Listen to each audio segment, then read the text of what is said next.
Como les comenté al comienzo de nuestro programa, está la licenciada Virginia Martínez Verdier con nosotros. Va a tratar sobre un tema bastante importante que tiene que ver con el abuso sexual infantil. Indudablemente no es un tema agradable, pero sí creo que es muy importante tratarlo y tocarlo en los medios de comunicación. Sí, es fundamental que podamos hablar de esto porque es algo que pasa habitualmente y es necesario que los adultos sepamos cómo podemos ayudar en estos casos o cómo nos podemos dar cuenta de que estas cosas están pasando. Y también servir de ayuda, muchas madres que nos están escuchando para erradicar dudas, ¿no? Fundamentalmente. Vamos a ir primero a un tape para entrar en el tema, que lo hicimos con la licenciada Diana Sanz, de la Dirección General de la Mujer del Gobierno de la Ciudad de Buenos Aires. Ella nos explica muy bien de qué se trata esto del abuso sexual infantil. Si hablamos del abuso sexual intrafamiliar, en realidad hay un contexto general que tiene que ver con la intimidad. El abuso sexual es una interacción sexualizada entre un adulto y un niño. Tanto en el abuso extrafamiliar como en el intrafamiliar, la dinámica que ocurre es similar, excepto que diría yo es mucho más difícil de develar y de llegar a conocerlo en el abuso sexual intrafamiliar. La persona involucrada o el ofensor generalmente está en una posición de autoridad y de cuidado o protección con respecto al niño o niña víctima. Entonces, el juego de alianzas entre el adulto y el chico hace que sea mucho más difícil entender y llegar a conocer la situación. Diríamos que cualquier tocamiento del cuerpo o de los genitales del niño, desde las menos intrusivas hasta las más intrusivas, se consideran abuso sexual. A diferencia de otras situaciones de maltrato infantil, en donde la negligencia, por ejemplo, extrema, es visible frente a cualquier adulto, docente, que puede haber los signos de un niño mal cuidado, de un niño maltratado, un niño pegado, que tiene golpes, que tiene que su cuerpo habla por sí mismo. En el caso del abuso sexual, nosotros necesitamos que haya un niño que pueda decir lo que le está pasando. No es lo mismo detectar un abuso cuando hace poco tiempo que está ocurriendo, que por ahí enterarnos de un abuso en la adolescencia cuando ocurrió durante toda la infancia. Entonces, las consecuencias a largo plazo, aún mediante tratamiento, son, digamos, de mayor impacto y complejidad que si uno detecta el abuso en edades tempranas.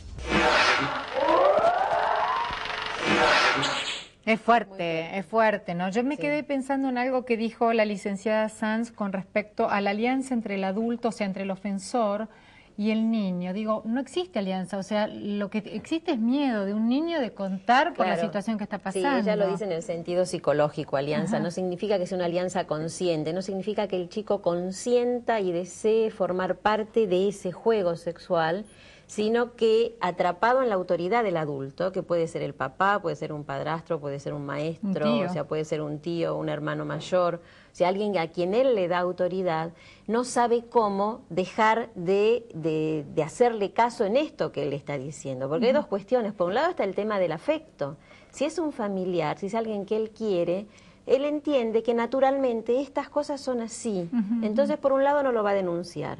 Por otro lado, puede tener miedo. De develarlo. De develarlo, puede tener miedo de que la familia diga, bueno, pero a vos te gustaba. Esto es muy común. Ay, qué horror. Si lo hiciste es porque a vos te gustaba, entonces la culpa qué condenatorio, hace, ¿no? claro, que él mismo no se anime a poder denunciar esta situación. En ese sentido habla Diana Sanz de alianza. Es una alianza perversa, una alianza enferma, en la que el chico queda atrapado en esa alianza y no sabe cómo romperla, hasta que se anima finalmente a poder hacerlo en el mejor de los casos. Y realmente un chico que es abusado sexualmente desde chico, esto no se detecta rápidamente, que esto es otro de los datos que ella da, ¿no? Tiene que pasar un tiempo, o sea que el chico realmente es sometido varias veces y varios años, claro, quizás en realidad, hasta poder salir a la luz. Puede no detectarse porque no están los maestros preparados para saber cómo detectarlo.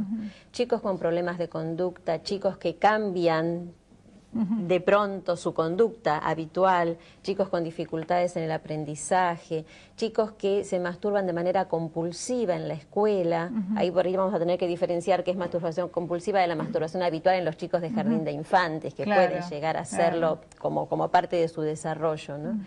chicos que que son violentos, que son muy agresivos, incluso chicos que tienen actitudes hipersexuales para la edad que tienen, que no son esperables.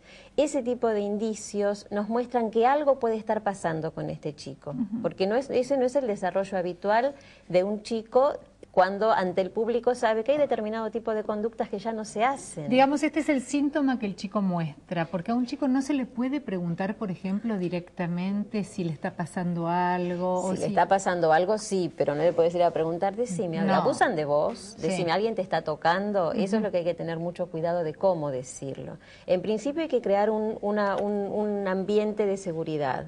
Es importante que quien hable con el chico sea alguien en quien el chico confíe, que puede ser la maestra, puede ser el director de la escuela, puede ser un médico o la propia familia, si no es la familia la que está también incluida en este secreto familiar, ¿no? Diana Sanz hablaba del abuso intrafamiliar, que es el que se da con cualquiera de los familiares, parientes del chico, o el extrafamiliar. Y donde a veces las familias también son cómplices de esto y no lo sospechan, pero no lo delatan, ¿no? Y dejan que esta circunstancia siga avanzando. Lo que es importante que tengamos en cuenta, porque desde la ley penal el abuso sexual infantil es un delito.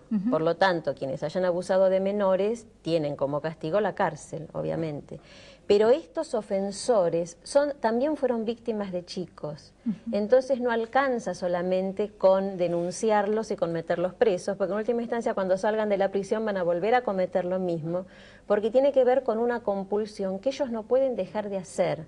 O sea, ellos necesitan abusar como fueron abusados. Entonces, o sea, que el esquema se repite siempre. Se va a volver a repetir si no se hace un tratamiento. O sea, el corte está en que el ofensor acceda a hacer un tratamiento y que pueda modificar su conducta y que los chicos, cuanto antes mejor, tempranamente, puedan también ser tratados para que no repitan esta conducta cuando son adultos. ¿Te puedo hacer una pregunta? O sea, en el contexto familiar donde surge un abusador de un infante o de un niño, ¿es porque necesariamente esta persona ha sido abusada de chico o puede darse bajo otro contexto? No, en general, en la mayoría de los casos, esta persona fue abusada de chico.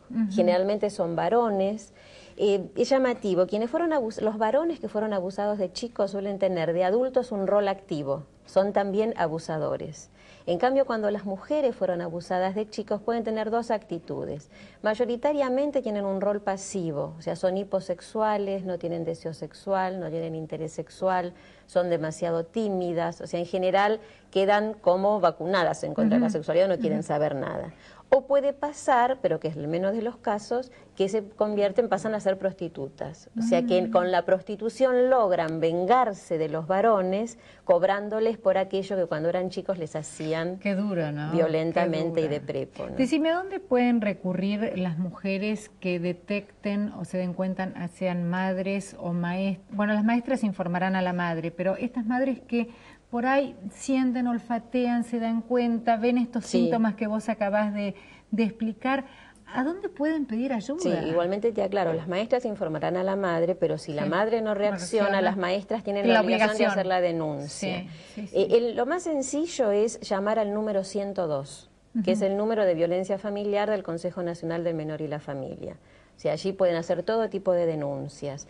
Después pueden recurrir a los juzgados directamente, pueden recurrir a los asesores de menores, pueden recurrir también a la policía. Lo que pasa que depende de si son bien atendidos o no, si son policías que están especializados en el tema. Entonces, en principio, que llamen al número 102, que allí los van a guiar cómo es que tienen que hacer todo el recorrido. Y después hay otras asociaciones que también dan ayuda gratuita para estos casos y que vamos a dejar la información en la producción de nuestro programa. Sí, allí tienen todos los datos. Todos los datos para que, bueno, aquellas mamás que están viendo el programa y que dicen, ay, bueno, este es el síntoma, esto es lo que yo noto, bueno, que a lo mejor es un despertar, puedan saber a dónde recurrir, porque las mujeres también se sienten como un poco invalidadas cuando descubren esto en los hijos. Claro. Y no saben cuál es el camino a tomar. Las maneras del trabajo psicológico con los chicos es poder, a través de los test, especialmente si son chicos muy chiquitos, a través de test y de pruebas, sin necesidad de que ellos lo digan, puede llegar a descubrirse la situación de abuso. Entonces, van a tener que pasar por un estudio, por un psicodiagnóstico. Seguro. Como siempre, Virginia, mil gracias. Es un tema duro, pero creo que valió la pena tratarlo y quizás remarcarlo y traer más información y poder explayarse sobre este tema que es candente en nuestra sociedad como en bastantes sociedades del mundo.